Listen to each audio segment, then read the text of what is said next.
어느 분이야? 학생이 주셨대. 케이스까지. 분필까지. 아이고, 제가 분홍색이 없어서 이제 이걸로 했잖아요, 오늘. 케이스까지. 감사해요. 써볼게. 자, 유치권자의 권리. 유치권은 물권, 모든 경락인 포함한 모든 사람들에게 들이댈 수 있죠.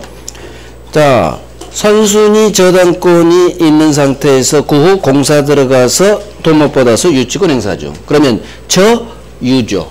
저용저유 될 수도 있겠죠. 선순위 저당권이 있어도 나중 유치권이어도 경매로 날아가도 소멸하지 않아요. 즉, 저로 해보죠. 용, 저, 유예요. 순서가. 저, 용, 저, 유 순서상. 그러면 경매로 날아가면 항상 2번이 경매 친다겠죠? 그러면 얘 기준으로 다 소멸하니까 나는 호흡바 이런 게 중요하죠. 나는 호흡바니까 소멸. 대학령 임차인 경락인에게 들이댈 수 없다. 나는 호흡바니까 모든 저당권 소멸. 하지만 유치권이 가장 나중에 태어나도 유치권자는 들이댈 수 있다. 이 법칙에 작동되지 않아요. 이게 저용저 유예요. 유. 자, 그러면 유치권자는 물권자이기 때문에 경락인에게도 들이댈 수 있어요. 근데 유일하게 유치권자가 들이댈 수 없는 경우가 있어요. 언제냐? 압류 후 유치권을 취득했다면 경락인에게 대항할 수 없어요. 왕별. 왼쪽 팔렛박스 1번이에요. 왼쪽 팔렛박스 1번. 유치권자는 원래 3자 경락인에게 대항할 수 있죠. 그런데 유일하게 대항 못하는 게 이거야. 압류 후 유치권을 취득했다면 대항할 수 없어요. 자, 그러면 경매, 개시결정, 기입등기 같은 말이에요. 같은 말. 경매 시작합니다. 등기됐죠? 압류 다 같은 말이에요. 압류 후 유치권을 취득했다면 대항할 수 없어요. 그게 바로 1번이에요. 경매, 개시결정, 기입등기가 격려되어서 압류의 효력이 발생한 후 동그라미. 그렇다면 압류 후죠. 압류 후 채권자가 채무자로부터 점유를 이전받았대. 스톱. 그럼 채권이 있었고 점유 들어왔죠.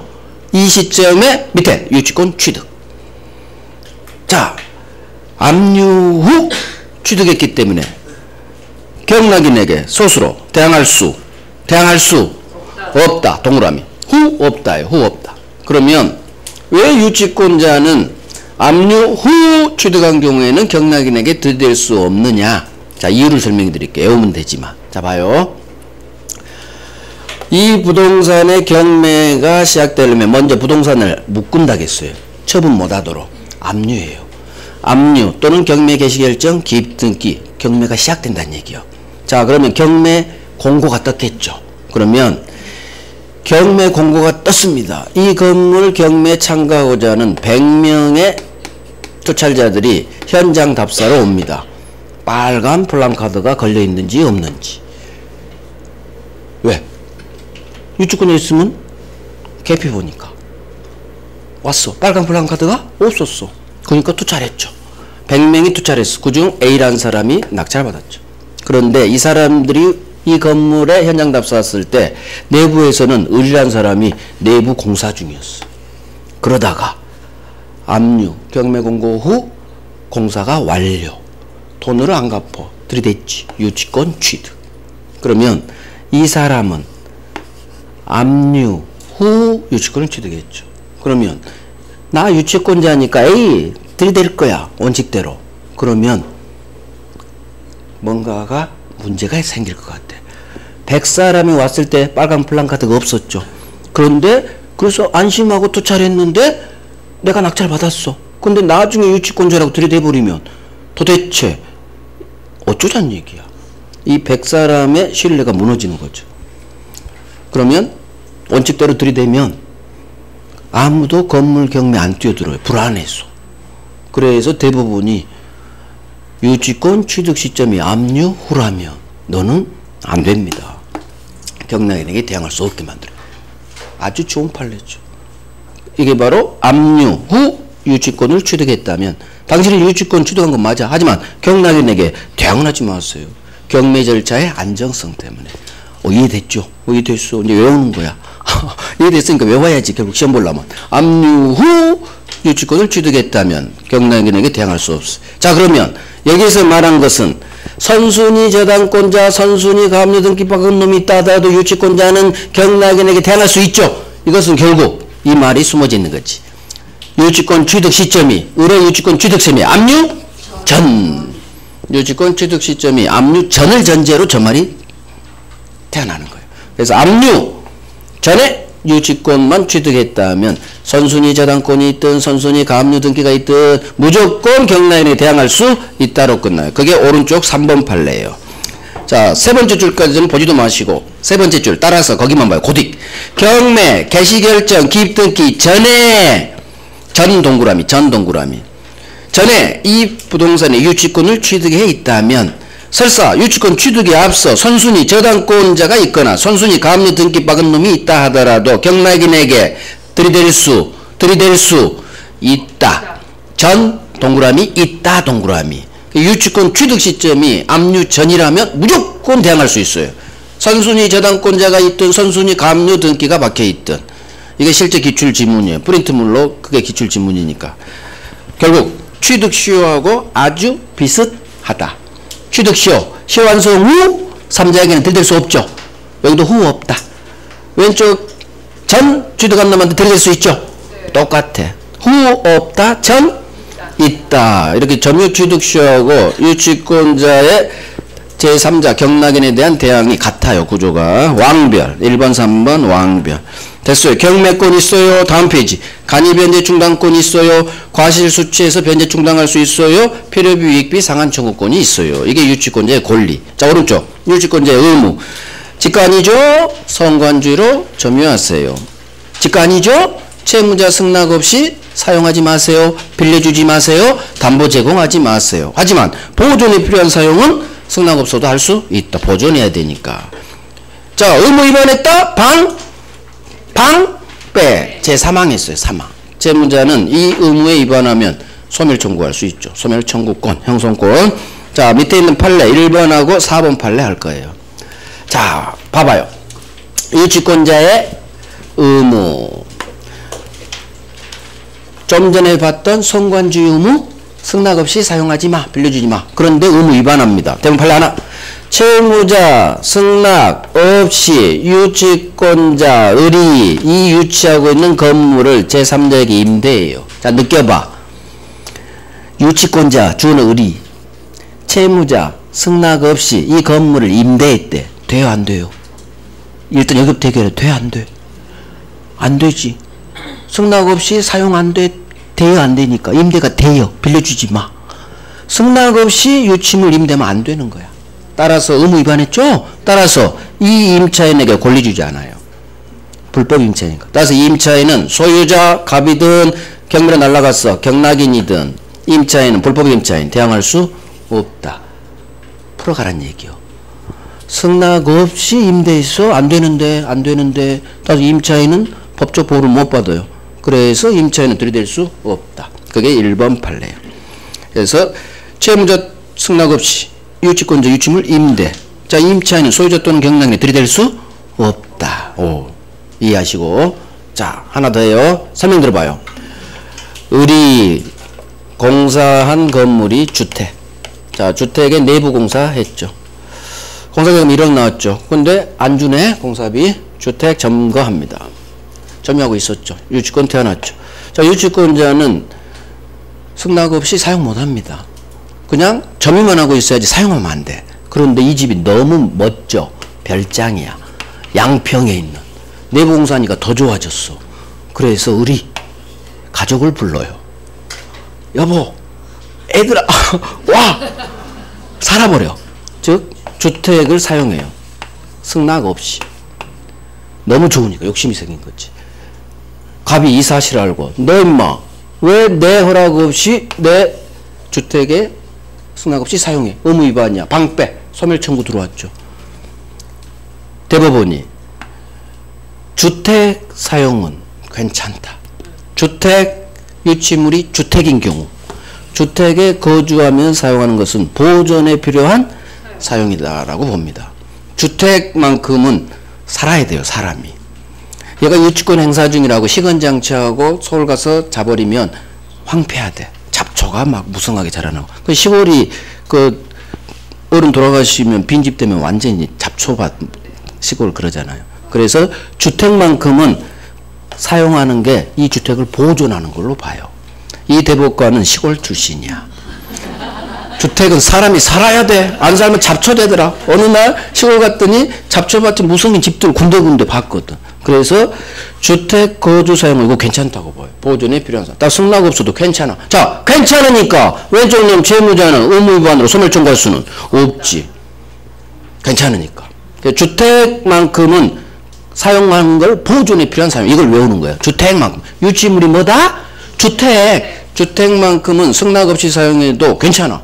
보존으로 보니까 보존. 소멸 청구할 수 없죠. 자연스럽게 연결시키고. 대신 너 월세는 내 할 수는 있지.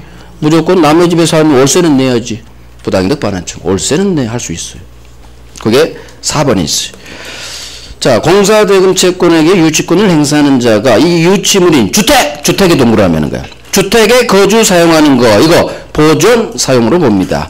따라서 채무자는 소멸 청구할 수 없다. 의무 위반이 아니니까. 하지만 차임상당 이득은 밑에 소유자에게 반환할 부당이득 반환 의무는 있다. 항상 월세는 내라. 월세는 내라. 그래서 이 두 개 판례가 의무와 관련된 보존 사용 승낙 없이 임대한 사건 두 개예요. 자, 노란색은 없죠? 노란색은 없어. 한 번 나왔어. 한 번. 하지만 나중에 또 나올 수도 있어요. 주택 거주 사용. 노란색은 안 박았지만. 자, 유치권의 소멸. 소멸에서는 다음 페이지에 중간에 법조문 하나 봅니다. 이 법조문이 꽤 어려워요. 왜? 소멸시효 관련 법조문이라 그래요. 자, 봐요. 유치권 행사는 지체권 소멸시효 진행에 영향을 미치지 아니한다. 그러면 이 조문이 그대로 떴어요. 그러면 여러분은 이 조문이 떴을 때 맞는 지문으로 찍을 거요? X 지문으로 찍을 거요? 찍을 때 맞는 지문으로 제발 찍어요. 옳은 지문으로. 왜? 영향을 미치지 아니한다라는 문장이 나오면 맞는 지문이야. 법조문이에요. 또는 대부분 판례 문구야. 그래서 지문을 읽을 때 1번, 2번 읽을 때 다가 마지막 영향을 미치지 않는다 뜨면 맞겠지. 찍을 때 그 내용을 알면 찍을 필요가 없고 혹시나 찍을 때 법조문이에요. 그러면 유치권 행사는 지체권 소멸시효 진행에 아무런 영향을 미치지 않는다. 이게 무슨 말이냐 이제 이해를 해보자는 얘기요. 공사비 채권이 있고 유치권이 있죠. 그러면 채권하고 유치권은 동네가 완전히 달라요. 채권은 채권법, 유치권은 물권법. 완전히 동네가 달라. 그러면 권리는 행사하고 의무는 이행한다고 하죠. 그러면 채권 행사는 어떻게 하느냐? 채권 행사는 돈 갚으세요. 이게 채권 행사예요. 1억 주세요. 빨리. 돈 1억. 내 공사대 1억 주세요. 돈 갚으세요. 이게 채권 행사. 그러면 유치권 행사는 뭘까? 돈 갚을 때까지 당신 건물 못 줘요. 유치권 행사는 인도 거절이에요. 무슨 말이냐? 채권 행사하고 유치권 행사는 전혀 다르다는 얘기예요. 내용이. 공사비 주세요 하고 저 못 줍니다. 완전히 내용이 다르죠. 따라서 채권 행사를 유치권 행사로 볼 수도 없고 유치권 행사를 채권 행사로 볼 수도 없는 거예요. 왜? 행사 내용 자체가 다르니까. 그래서 유치권을 행사하고 있다 하더라도 이걸 채권 행사로 보지 않는 거예요. 따라서 채권 소멸시효는 상관없이 별개로 진행하고 있는 거예요. 채권은 받을 채권이 생긴 후 10년 동안 행사하지 않으면 소멸시효로 날아가요. 즉 소멸시효는 진행한다고 하는데 10년간 진행한다고 하는데 돈 주세요 할 수 있는 때로부터 진행하는 거예요. 그러면 언제 스톱되느냐? 권리를 행사해버리면 스톱되는 거예요. 돈 갚으세요 하면 진행하다가 스톱돼. 이게 소멸시효 중단제도예요. 그러면 유치권 행사는 저 못 줍니다. 인도 거절이지 돈 갚으세요 행사는 아니거든. 따라서 유치권 행사를 채권 행사로 보지 않아요. 채권 행사로. 따라서 채권 행사가 없기 때문에 계속 진행하고 있는 거예요. 그 말이에요. 유치권 행사는 채권 행사로 볼 수 없다. 따라서 채권 소멸시효는 유치권 행사와 별개로 쑥쑥 진행하고 있다. 그 말이에요. 이게 바로 유치권 행사는 채권 소멸시효 진행에 아무런 영향을 미치지 않는다. 그 얘기는 진행한다. 그 말이에요. 영향을 미치지 아니한다는 마지막 소수로 진행에 긍정을 꽂아버리면 같은 말이에요. 영향을 미치지 않는다는 얘기는 진행에 영향을 미치지 않는다는 얘기는 진행한다. 그 말하고 같은 말이야. 그래서 유치권 행사하고 있어도 별도로 돈 갚으세요. 채권 행사를 하지 않으면 취채권 소멸시효는 상관없이 별개로 쑥쑥 진행하다가 10년 동안 돈 갚고 안 하면 소멸시효로 날아가 버려. 채권이. 이게 바로 이 조문의 의미예요. 굉장히 어렵죠. 그래서 유치권 행사와 채권 행사는 별개다. 그래서 밑에 내용이 있죠. 유치권자가 유치하는 것은 유치권 행사지 지채권 행사로 볼 수 없다. 전혀 달라. 내용이. 따라서 유치권 행사하고 있는 중이라도 채권 소멸시효는 상관없이 별개로 진행한다. 이해하고 외우는 거예요. 오케이. 특유 소멸사유. 방패 채무자 소멸 청구. 그 다음 타담보 제공과 유치권 소멸 청구. 이건 뭐냐? 채무자는 상당한 담보를 제공하고 유치권 소멸 청구할 수 있다. 자, 아까 수리비 채권. 을 차가 무슨 차냐? 자, 봐봐요. 승용차를 할게. 승용차 그림이 없으니까. 이 승용차가 벤츠야. 벤츠 S. 시가 2억. 자, 수리비 100만원 못 줘서 벤츠 S가 카센터에 지금 점거되고 있어. 유치권 행사죠. 갑은 반드시 벤츠를 타고 가야 될 모임이 있었어요.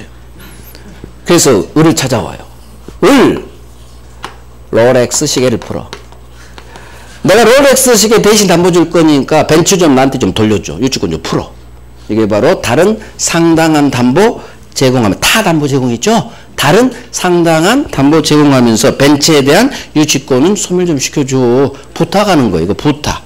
청구권이지 형성권 아니야. 그래서 롤렉스 시계 대신 주고 벤츠 찾아오기 조문이에요. 벤츠에 대한 유치권 소멸 청구는 벤츠는 좀 돌려줘. 이거 시계 잡아 시계. 이것도 2천만 원이야. 알겠어요. 그래서 이게 바로 다른 상당한 담보 제공하고 기존 물건에 대한 유치권 소멸 좀 시켜주세요. 이게 타담보 제공 유치권 소멸 청구. 이 법조문 그대로 나와요. 법조문은 점유 상실하면 바로 소멸했고. 자, 됐어요. 이제 저당권 갑니다. 저당권은 오른쪽 바로 있네요. 돈 불려준 채권이 태어나야 되고 이 채권을 위해 저당권이 필요하죠. 피담보 채권이 주, 저당권은 종. 유치권도 마찬가지죠. 채권이 주, 유치권이 종, 주종. 그래서 부종성. 채권자가 저당권자가 돼야 돼요. 자, 저당권은 점유하지 않죠. 나중에 돈 안 갚으면 지채권에 대한 후순위를 제끼고 경매 매각대금에서 우선 변제받을 수 있는 우선 변제권이 있죠. 자, 저당권의 객체는 부동산, 토지, 건물, 권리도 되죠. 지상권, 전세권. 자, 설정자는 채무자가 될 수도 있고 아부지, 제3자, 물상 보증인도 될 수 있죠. 제3자도 될 수 있다. 이게 기초죠. 기초. 자, 넘겨요. 이제 중요한 걸로 갈 거야.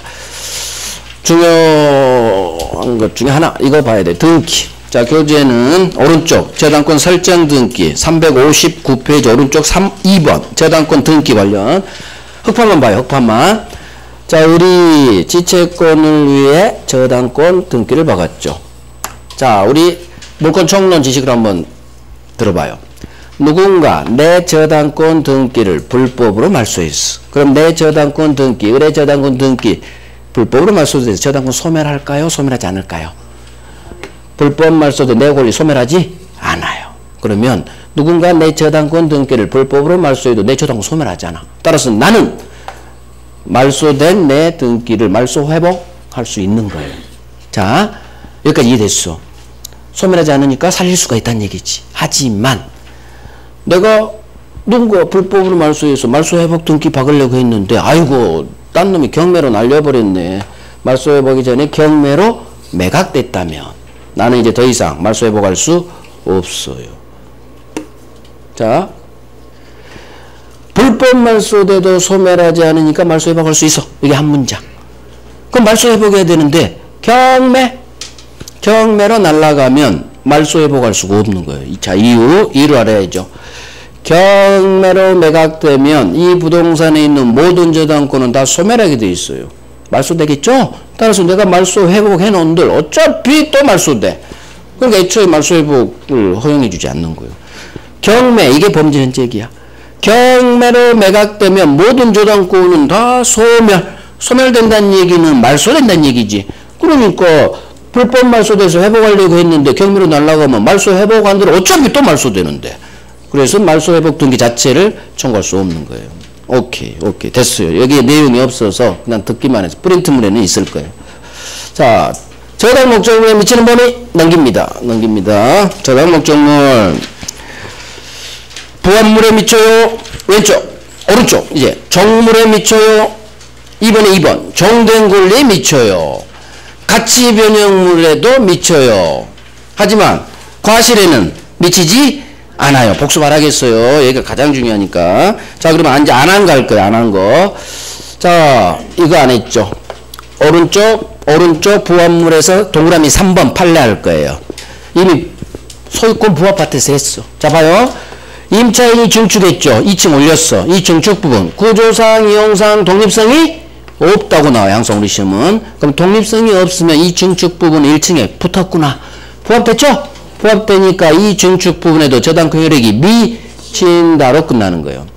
자, 하나 더 해요. 대본 판례. 그런데 이 증축된 2층 부분이 경매 법원에서 공고 때릴 때 여기 증축 부분이 있어요 라고 공고에 반영을 안 했어요. 그 말을 이 증축 부분이 경매 목적물로 평가가 되지 않았다 이 말로 나와요. 경매 목적물로 평가가 되지 않았다는 얘기는 경매 공고 때릴 때 언급이 없었다 그 말이에요. 자, 공고상 반영이 안 됐기 때문에 이 건물을 낙찰받은 경락인이 혹시 공고에 반영하는데 소유권 취득 못하는 거 아니냐? 아니에요. 무조건 경락인은 소유권 취득해요. 이유 부합됐기 때문에 저당권력이 미치고 저당권력이 미치면 오른쪽 놈 저당권자하고 저당권자는 같은 편. 저당권에 이미 미친다는 얘기는 경매로 날아간다는 얘기예요. 설사 법원이 잘못해서 경매 목적물로 평가 안 했다 하더라도. 그래서 그게 3번에 있죠. 건물의 증축 부분이 기존 1층 건물에 부합됐다면 부합됐죠? 독립성이 없어서 부합됐어. 그러면 이 독립성이 없기 때문에 여기는 이 부합된 증축 부분에도 효력이 저당권 효력은 미친다. 지문 하나. 그래서 구조상, 이용상 독립성이 없다. 그럼 빨리 제 머릿속으로 독립성 없어? 붙었네. 부합물이니까 저당권 효력이 미친다. 자, 질문 하나. 두 번째. 설사 이 건물 경매 절차에서 이 증축 부분이 경매 목적물로 평가되지 아니했다 할지라도, 즉 법원이 실수한 거죠. 법원이 공고에 반영하지 않았더라도 부합됐죠? 미치죠? 그러면 경락인이 무조건 소유권 취득하는 거예요.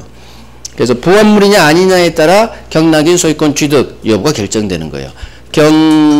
경매법원의 반영, 공고 반영은 중요하지 않아요. 객관적으로 부합됐으면 붙어버렸어. 그럼 붙은 채로 소유권 취득해야지. 여기 별 3개 하시고. 자, 이제 밑에 종된 권리 2번 지상임차권. 건물 소유를 목적으로 하는 종된 권리인 지상임차권에 미친다. 3번 봐요.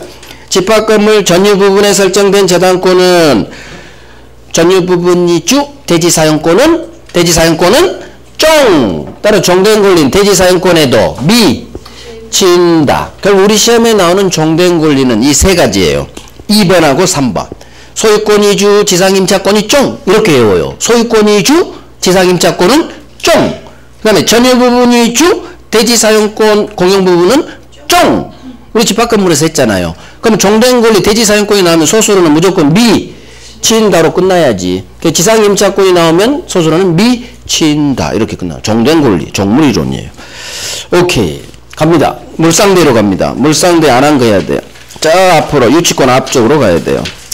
페이지 342페이지. 342페이지. 자, 저당 목적물이 멸실, 공용 징수로 인해 설정자 받게 되는 보험금, 수용 보상금의 저당권이 대신 들어가는 거, 같이 변형된 물건이죠. 건물이 멸실했죠. 그래서 받게 되는 보험금에 들어갑니다. 같이 변형된 물건이어야 돼요. 토지가 국가로부터 공용징수 강제 수용당했죠. 같이 변형된 수용보상금. 보험금, 수용보상금의 물상대가 가능한 거예요. 자, 그러면 이제 물상대 안 되는 놈 두 놈을 배울 거예요. 오른쪽 4번이에요. 안 되는 놈. 자, 봐봐요. 첫 번째, 매매대금. 매매대금에 대해서는 저당권자는 물상대할 수가 없어요. 자, 이유를 알아야 돼요. 이유를 알아야 잘 헤어진다겠어. 매매대금은 갑이 병한테 이 건물을 팔았다는 얘기지. 따라서 여기서 발생한 매매대금 5억은 건물이 지금 멸실한 게 아니죠.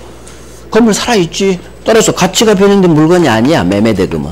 매매대금은 건물 멸실이 아니기 때문에 이 요건을 못 갖춘 거예요. 멸실로 받게 되는 돈에 물상대가 들어가는 거야. 근데 매매대금은 건물이 멸실한 게 아니지. 가치 변형물이 아니란 얘기예요. 따라서 물상대할 수 없다. 첫 번째 해결했어요. 매매대금. 두 번째, 협의취득보상금이에요. 협의취득보상금. 국가가 갑한테 찾아왔어. 처음부터 수용하나요? 처음부터 수용하나? 사업시행자가? 안 그래요. 협의해요. 먼저 팔라고 그래. 근데 토지 소유자가 거부하는 거지. 안 돼. 나 안 팔아. 그러면 강제 수용 절차로 들이대는 거예요. 사업은 해야 되니까. 처음에는 협의하에 매매 계약을 하는 거예요. 이걸 협의취득이라고 해요. 그러면 국가가 토지를 처음에는 국가가 찾아와서 매매를 하는 거예요. 매매가 안 될 때 수용 절차로 진입하는 거예요. 강제 수용, 공용징수로, 강제로.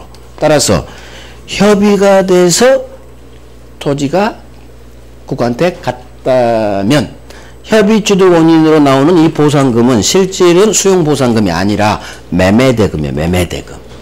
협의취득 보상금은 매매대금이에요. 협의취득이 매매야. 사법상 매매예요. 사업시행자가 매매한 거야. 말은 보상금이지만 여기 공용징수, 강제 수용으로 인한 수용보상금하고 협의취득 보상금은 성질이 완전히 달라요. 완전히. 그래서 협의취득 보상금에 대해서도 물상대할 수가 없는 거예요. 그게 오른쪽 4번에 있어요. 두 번째 줄, 매매대금.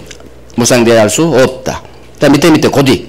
협의가 성립된 경우 받을 보상금. 이걸 협의취득 보상금. 이렇게 나오리 시험은.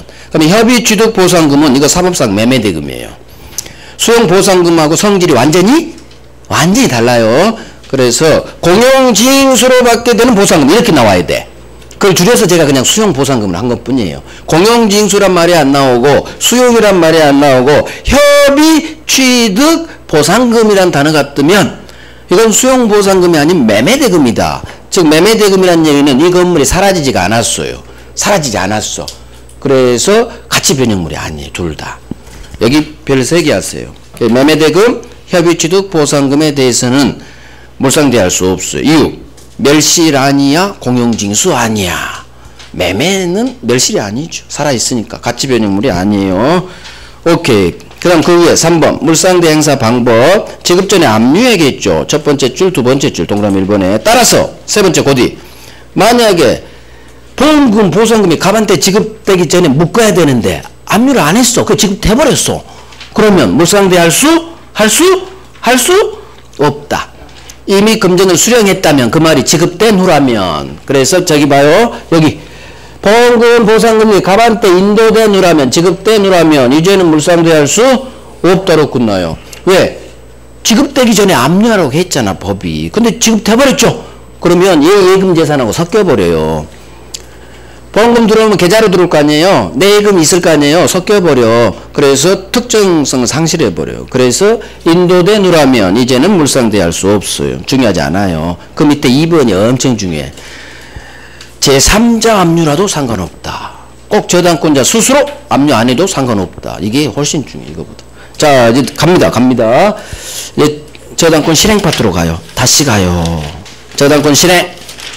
저당권과 영입권과의 관계. 첫 번째 볼 게 이거죠. 364페이지. 364. 거기서 하나 안 본 게 있어요. 우리가 본 게 용저, 저용저를 배웠죠. 그게 5번에 1번, 2번이에요. 자, 3번을 볼 거예요. 자, 이 지문을 봐봐요. 이 지문. 저당권보다 먼저 설정된 전세권이 있어요. 여기 스톱. 저당권보다 먼저 내. 내가 영유권자가 되라 했어. 이 동네 오면. 따라서 나는 선빠네. 선빠는 소멸하지 않아요. 경락인에 들이댈 수 있어요. 이게 1번이었죠. 선빠. 소멸하지 않아요. 선빠니까 들이댈 수 있어. 하지만 전세권의 경우는 선빠 전세권이 있는데 저당권자 신청 경매 절차에서 이 전세권자가 배당 요구를 했다 이 말이 뜨면 전세권자가 배당 요구를 했다 그러면 이 전세권은 경매 매각으로 소멸해요. 선빠는 원래 소수로는 소멸하지 않는다라고 끝나야 되는데 선빠가 전세권이 나오고 전세권이 배당 요구를 했다 이 말이 뜨면 소멸한다고 끝나요. 자, 왜 그러느냐?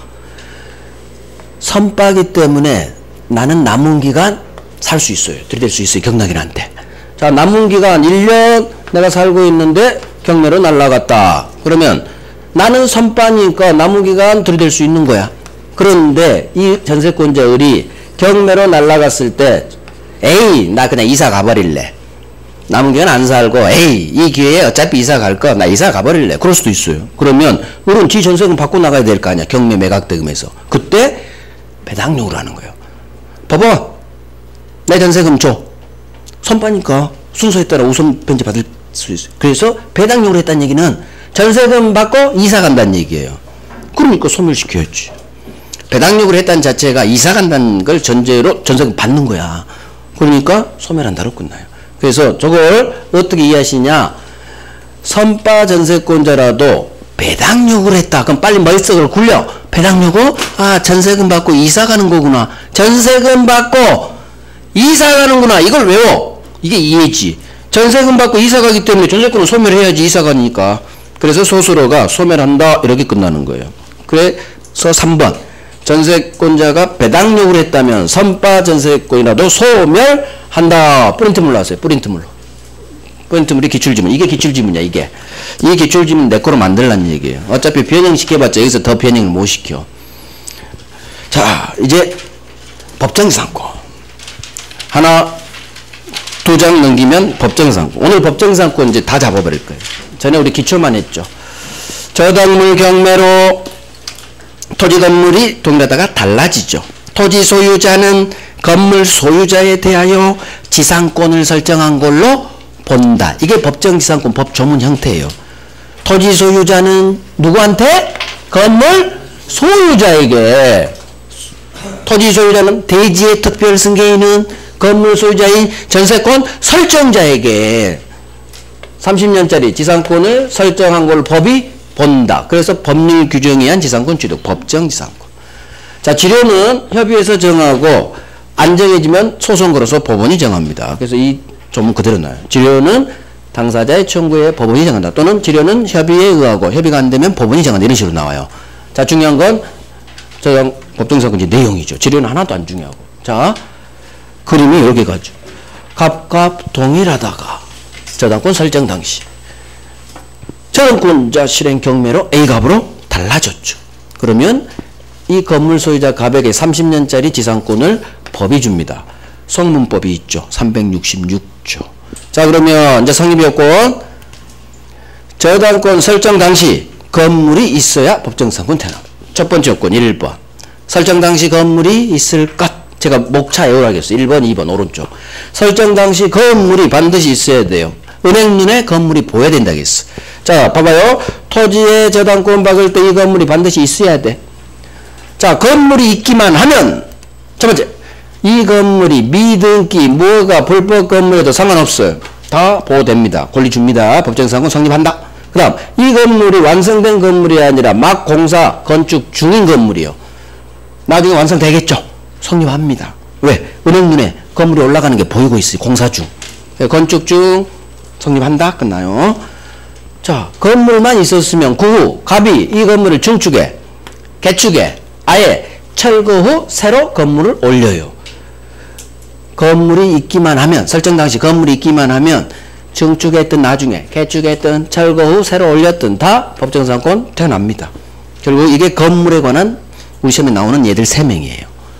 미등기 모가 건물도 성립합니다.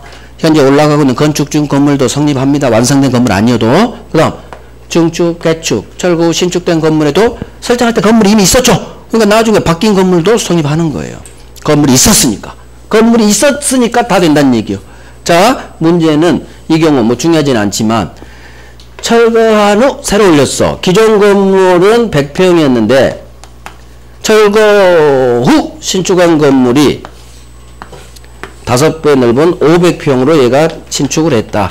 그러면 지상권이 인정되는 범위는 기존 건물 100평만 지상권 인정돼요. 왜? 은행이 저당권 박을 때는 100평짜리 건물이었죠. 바닥 면적. 그러니까 기존 구건물 기준으로 지상권이 인정돼요. 5배를 줘도 5배 다 토지 사용할 수 있는 게 아니라 기존 구건물 기준. 이해가. 그래서 이게 건물에 관한 시험에 나오는 판례 3개예요. 자, 그러면 가장 중요한 게 이거죠. 건물이 있어야 되는데 이건 1월달에 했죠. 설정 당시 건물이 없어. 저기 토지에 저당할 때 건물이 없어. 빈호고 나대지. 그 후 건물이 올라갔죠. 이 건물에는 법정상권 태어나지 않아요. 이놈이 가장 많이 나온 놈이야. 여기 있어. 법정상권에서 5번. 법정상권에서 가장 많이 나온 놈이 나대지야. 토지에 저당권 설정 당시 건물이 없어. 이렇게도 나오고 나대지로도 나오고 단어 2개가 다 나온 나대지보다 이렇게 더 잘 나와요. 무조건 나대지 하면 이게 문장이 나오면 못 찾아버려. 나대지란 걸. 그러니까 건물이 없어. 이렇게도 훈련해요. 토지 저당권 살 때 건물이 없죠.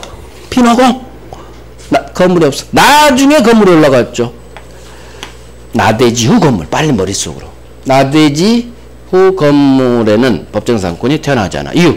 설정 당시 건물이 없었잖아. 첫 번째 요건 탈락. 요건을 갖춰야 성립할 텐데 요건 탈락. 그래서 나대지 후 올라. 이게 1번. 어마어마하게. 이거 별로 안 좋은 질문이에요. 프린트물로 나왔어요. 이게 프린트물이 기출지문이에요. 프린트물로 나와요. 지금 또 프린트물 나왔어요. 프린트물로. 자, 이제 오른쪽 6번 판례 할게요. 자, 이거 설명드려야 돼요. 물론 외우겠지만 일단은 한번 이해해보고 그 다음에 외웁니다. 자, 봐봐요. 동일인 소유 토지 건물에 공동저당권이 설정됐나봐. 공동저당. 그 후 무슨 일이 벌어지느냐. 건물 철거하고 새로 건물을 올려요. 공동저당 후 건물 철거 신축. 그리고 달라집니다. 그러면 이 건물을 위한 법정성은 태어나느냐. 결론 태어나지 않아요. 지금 태어나지 않는 거 하고 있어. 나대지 후 건물 안 돼. 하나 했고. 두 번째 공동저당 이 단어가 뜨면 100%. 물론 100%는 없죠. 99.9% 성립하지 않는다로 끝나면 맞는 지문이에요. 자, 이제 그림 보면서 이해해 봅니다. 공동저당이란 게 뭐냐. 담보를 여러 개 잡는 거예요. 저당권자가 토지도 저당권 받고 건물에도 저당권 박았어. 그러면 채권자가 채무자 갑 부동산 2개 박았죠. 이게 바로 담보목적물이 수개 공동저당. 토지도 저당권 받고 건물도 저당권 박았어. 그 후 갑이 이 건물을 철거합니다. 철거 후 새로 건물을 신축했죠. 자, 그러면 공동저당이 설정된 후 건물을 철거하고 새로 올린 경우 이 신축 건물에 그거 달라져요. 이 새로 올린 이 신축 건물에 법정상권이 태어나느냐. 결론은 태어나지 않아요. 자, 왜 태어나지 않느냐. 자, 기존 철거 전 건물에 저당권이 있었죠. 그러면 새로 올린 신축 건물에도 갑은 저당권을 박아줘야 돼요. 기존 저당권이 있었으니까 돈 갚지 않는 한 다시 박아줘야 돼. 새 건물에. 그런데 이 사건 안 박았어요. 갑이 신축 건물에 저당권을 설정하지 않은 사건이에요. 자, 그러면 갑은 저당권을 박아줘야 되는데 이 신축 건물에 기존 저당권 있었으니까 저당권 안 박아줬으니까 갑을 도와주지 않아요. 너 왜 신축 건물에 저당권 안 박았어? 박아줘야지. 왜 도와주지 않아? 권리 주지 않는다는 얘기요. 그래서 그거 달라지면 이 신축 건물을 위한 권리를 주지 않습니다. 그래서 잘못한 사람에게 권리 주지 않아요. 불법 점유자에게 권리 주지 않듯이 철거 전 건물에 저당권이 있었으면 철거 후 신축 건물에 저당권을 박아줘야 되는데 선생님은 저당권을 안 박았네요. 당신한테 권리 주지 않겠습니다. 그래서 이 특별한 사정이 뭐냐. 혹시나 공동저당 후 철거 신축 건물에 저당권을 혹시 이 건물에 박아줬다면 그렇다면 모를까? 이렇지 않았다면 그 말이 특별한 사정이 없는 한 그 말이요. 따라서 시험 지문에 철거 신축 건물에 저당권을 박아줬다면 그럼 결론이 달라져 버려. 근데 우리 시험은 그렇게 절대 안 나와요. 절대 안 나와. 왜? 출제에는 창의성이 없어. 절대 대문 판례를 바꿔서 낼 수가 없어. 이 판례 사안은 안 박았어. 그러면 박았다면 가정에서 출제를 바꿀 수가 없어. 그러니까 무조건 이렇게 나온다고. 특별한 사정이 없는 한 이렇게 낼 수밖에 없어. 출제원이 대문 판례 내용도 없는 박았다면 가정에서 출제할 수가 없어요. 결국 항상 공동저당은 특별한 사정이 없는 한 성립하지 않는다로 끝나는 거예요. 그래서 공동저당 나오면 안 돼. 이렇게 외우는 거예요. 나대지 후 건물 안 돼. 공동저당 안 돼. 이렇게 외울 거예요. 이유는 어허 너는 신축 건물에 저당권 박았어야 되는데 안 박았구나. 안 박았으니까 권리 주지 않는다. 그래서 태어나지 않는 거예요. 외웁니다. 공동저당 4글자가 뜨면 그 후 철거 후 신축할 거야. 이 새로 올린 신축 건물을 위한 법정사항은 태어나지 않아요. 이유는 어헤이 너 왜 저당권 안 박았니 건물에. 이게 이유예요. 이거 생각나면 좋지. 이거죠. 새로 올린 신축 건물에 저당권 안 박았어. 그러니까 니 안 도와줘. 철거돼요. 철거돼요. 그래서 저 이유를 알면 좋고 그냥 외워도 돼요. 외워도 돼요. 이유 알면 좋아요. 자 오른쪽 두 번째 요건 갑니다. 그래서 공동저당은 거기 6번 공동저당 후 철거되고 새로 건물이 신축된 경우 특별한 사정이 없는 한 이 건물을 위한 법정상권은 성립하지 않는다. 별 3개. 그 다음에 저 위에 2번 미등기 모가 건물 다 태어납니다. 별 3개. 4번 맨 오른쪽 첫 번째죠. 건축 중 올라가고 있습니다. 저당권 은행 눈에 보이죠. 그러니까 태어나요. 나중에 완성된 건물에. 그 다음에 5번 건물이 있었던 이상 나중에 그 후 건물이 중축됐든 개축됐든 중간 밑에 중간 철거 후 신축됐든 건물이 전부에 있었죠. 그러니까 중축 개축 철거 신축돼도 태어난다. 이 새로운 건물에 증개축 신축 건물에 성립한다. 단 범위는 지상권의 범위는 세 번째 줄 맨 오른쪽 구 철거 전 구 건물 기준으로. 오케이.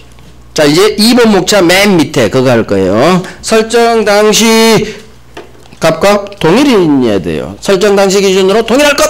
자 이제 봐봐요. 토지의 이 문제안을 이해를 해보자는 얘기요. 토지의 저당권 설정 당시 건물이 있었죠. 첫 번째 요건 성립.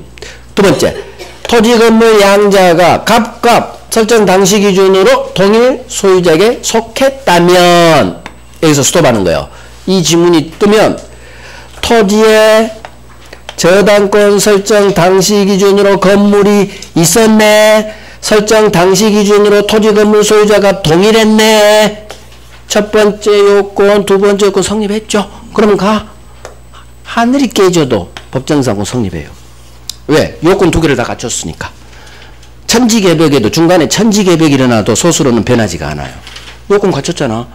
법정상권 요건 2개밖에 없어. 설정 당시 기준으로 건물이 있을 것. 설정 당시 기준으로 값 동일할 것. 2개 요건을 다 갖췄죠.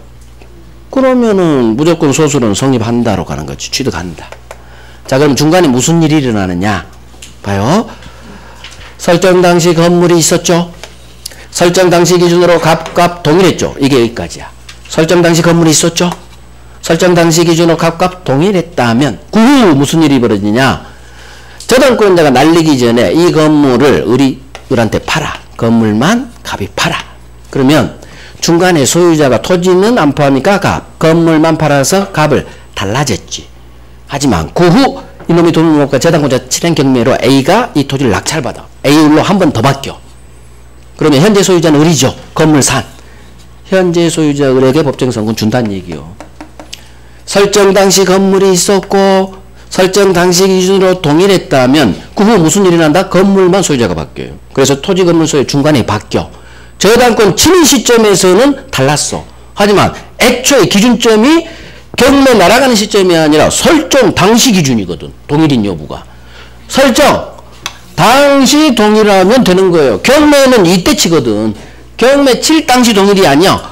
설정 당시 값과 동일했다면 그 후 건물만 팔려서 설사 중간에 소유자가 달라졌다 하더라도 상관없다. 현 건물 소유자 을에게 법정상권 준다. 시점이 어느 시점 기준으로? 설정 당시 기준으로 동일해라. 그래서 우리 관습상에서는 처분 당시, 압류 당시, 여기는 저당권 설정 당시 기준으로 동일해라. 판례가 3개예요. 어느 시점을 기준으로 동일하다? 설정 당시. 거기는 압류 당시, 처분 당시, 소유권 변동 당시. 그 3개가 같은 동네야. 어느 시점을 기준으로 동일해야 되느냐? 설정 당시. 따라서 설정 당시 동일했다면 그 후 경매로 저당권 실현 매각되기 전 건물이 3자에게 양도되어서 토지 건물 소유자가 잠깐 달라졌다 하더라도 상관없어요. 현재 소유자 건물 양수인은 법정상권 취득한다. 취득한다. 결국 이 지문이 나오면 이거 살짝 줄여서 여기는 안 냈어요. 이렇게 냈어. 첫 번째 줄, 두 번째 줄, 중간 괄호 빼고 요게 우리 기출 지문이에요. 이 정도는 3줄까지 가. 중간까지 하면 너무 4줄 가니까 잘라버렸어 여기는. 그러니까 이렇게 이해하셔야 돼. 설정 당시 건물이 있었어. 첫 번째 건 성립. 설정 당시 기준으로 양자가 동일수해서 두 번째 건 성립. 그럼 가! 소수로로. 요건 다 갖추니까 취득한다. 성립한다로 끝내야 돼. 중간에 무슨 일이 난다? 건물만 팔려. 3자에게 건물이 양도돼요. 그러면 이 건물 양수인은 법정상권 성립하는 거예요. 그게 오른쪽 1번이에요. 자, 다음 페이지. 이건 관습상에서 했죠. 토지와 미등기 건물을 함께 양수한 사람이 토지만 소유권 등기를 해. 자, 토지만 등기했다는 얘기는 건물은 여전히 미등기, 언밸런스야. 언밸런스. 건물은 미등기죠. 토지만 등기했죠. 소유권. 그러니까 건물, 토지 소유자가 다르지. 동일성 탈락이야. 동일성. 동일하다가 달라져야 되는데 갑거지. 을이 소유권 취득 못하죠. 미등기니까. 매수인이 건물 등기 안 했잖아. 그래서 토지 건물을, 이 건물은 무조건 미등기 건물이에요. 토지와 미등기 건물을 함께 산 놈이 토지만 소유권 등기했구나. 만이 중요해. 만. 토지만 그랬다는 얘기를. 여전히 건물은 등기를 안 했구나. 매수인이 건물을 등기하지 않으면 소유권 취득 못하지. 그러니까 토지 소유자이지 건물 소유자는 아니지. 언밸런스죠. 언밸런스. 동일 요건 탈락. 그래서 이렇게 하면 책으로 좋지만 쉽게 갑니다. 함께. 함께를 키워드로 해서 토지와 미등기 건물을 함께 매수. 그럼 무조건 이 판례예요. 함께 나오면 성립하지 않는다. 이렇게 외워도 돼요. 함께 토지와 미등기 건물을 함께. 근데 함께가 생략된 지문도 있어요. 토지와 미등기 건물을 매수한 이렇게.